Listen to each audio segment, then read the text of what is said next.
So I got hired to work at Disneyland in 1986. It was very, very difficult to get a job at Disneyland in 1986. I mean, basically, you had to be a college graduate. You had to go through 3 interviews. The first interview I remember was a group interview. Then you went down to individual interviews. It was very difficult and they were very strict. And my memory, I wanted to make this video about the Disney look. So this is like the packets that I received when I first started working there. It's kind of, look at it, it says 1986. Anyway, Disney courtesy policies, working our way with, it's all like hand typed. This is fascinating, all this information here. But the one I'm going to concentrate on is the Disney look. And this is apparently what you're supposed to look like working at Disneyland in 1986. And I have a bad memory about it because I was written up twice for being outside of the guidelines. And if you were written up 3 times in 1 year, you would be fired. So the first time I was written up is because I had left on a necklace. And you're not allowed to wear necklaces. And so I got written up for that. And then the second time I got written up was, they said my hair was too stringy. And I had to wear it tied up in a bun. And so I was written up for that. And I was terrified that I would get written up for something else. So I made sure I never had any rings. I never had any earrings. I mean, I certainly didn't have my nails looking like this. Anyway, so let's see what this is. So here's the Disney look. And it's interesting because they break it into the Disney look for hostesses. And then this is the Disney look for hosts. And you can see it's all broken down into very strict guidelines.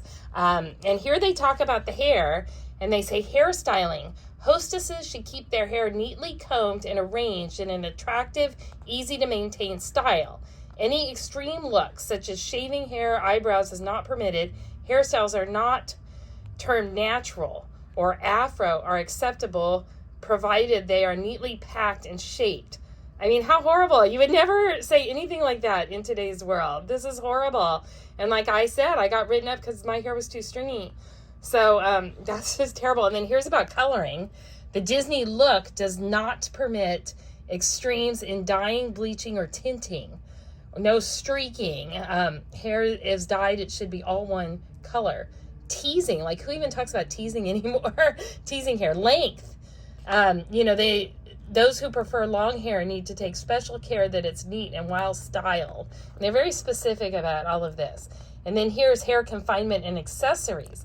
So I had to wear my hair tied up, but they were specific whether I could have a ribbon or I mean, my goodness, stick pin barrettes, these knitted shingon, bun holders are not acceptable. Wigs and hair pieces, let's see, what does it say? Natural are not permitted unless for medical cosmetic purposes.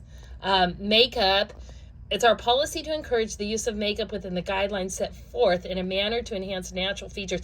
I remember we could not have, here it is. Foundation bases should be worn in shades complementary to your natural coloring. Blushers is acceptable when used as a highlighter accentuating the cheeks and is available in gels, powders, and creams. Oh, thank you for telling us. Eye makeup. Now this, I was borderline getting in trouble for this all the time. Mascara may be applied lightly in shades of brown and black. No eyeliner. So that's where I had a hard time because the 80s people, I was gobbing on that eyeliner and they said no eyeliner. So I looked like a different person when I worked at Disneyland with no eyeliner. Perfume, due to close contacts with fellow cast members and guests, the use of heavy perfume should be discouraged. Fingernails, so this might be in trouble here. They must be kept clean, and if polish is used, it should be clear or in flesh tones. In cream enamels, polishes that are dark red, frosted, or gold are not part of the Disney look. So no on these nails. And they can only be, let's see, fingertips should not exceed 1/4 of an inch beyond the tip of the finger. So there we are with that. Lipstick, if worn, should be lightly in true natural color. Skirt length, this is all part of the uniform. Oh, and here's my jewelry. So this is where I got in trouble. Small rings, class rings, wedding bands, watches, name tag, and company service pins are permitted. So that was kind of it. And then they say a small ring is defined as the same size or smaller than a female class ring. What's a class ring? Who even has that anymore? Name tags are part, Necklaces, bracelets, and anklets are not to be worn. So that's where I got written up because I had left a necklace on. I was in big trouble for that. And if I had done it one more time, I'd be out. Let's see, a single petite post. So this is earring. So you can only have one petite post stud earring in each ear. A stud consists of a simple, inconspicuous gold, silver, or colored ear post, not to exceed 1/4 inch in diameter. So earrings were a big deal. Shoes, they go into the details of the shoes here.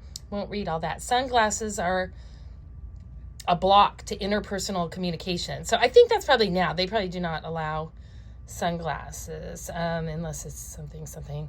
Let me see. Entertainment, medical exceptions. So they do have medical exceptions.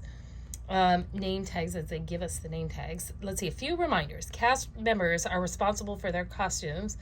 Should you lose anything? Personal attire. Okay, so let's see what the guys can do here. So back in the 80s, the guys had to have neat, natural haircut. Clean shave are essential. The hair is to be neatly cut and styled. Does not extend beyond or cover any part of your ears. Should not extend beyond the top of the shirt collar.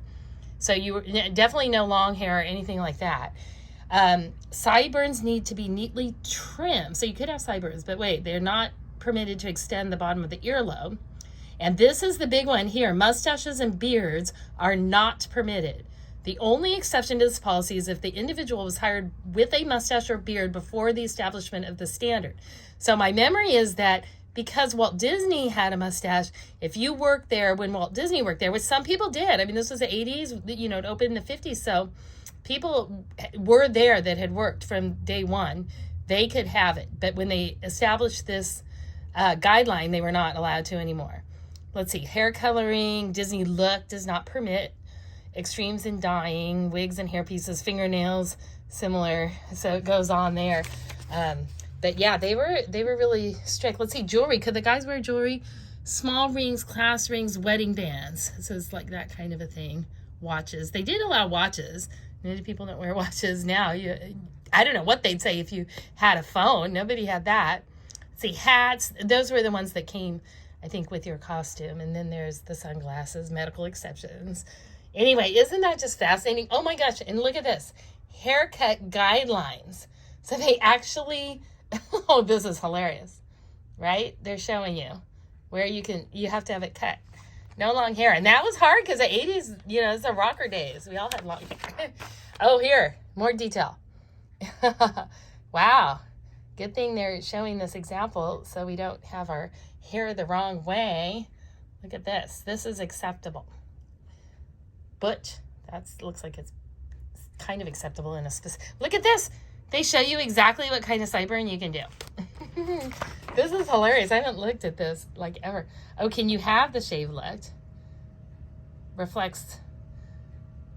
Let's see. Unacceptable. Oh, so this is unacceptable. See, that hair is just too long. You can't have that. You cannot have the shave look, heaven forbid. And then you can't have flare. This is called flare or mutton chop.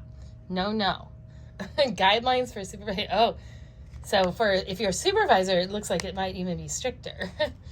Wow, they even have it worse. This is like crazy. Let's see. And then here's a quote from Walt Disney. You can dream, create, design, and build the most wonderful place in the world, but it takes people to make the dream a reality. Yeah, people who look like this. Wait, not that. You look like this. You look like this. It's so funny. Anyway, I just thought I wanted to videotape that because I just think that's the funniest book in the world. I mean, you'd probably never see anything like that today.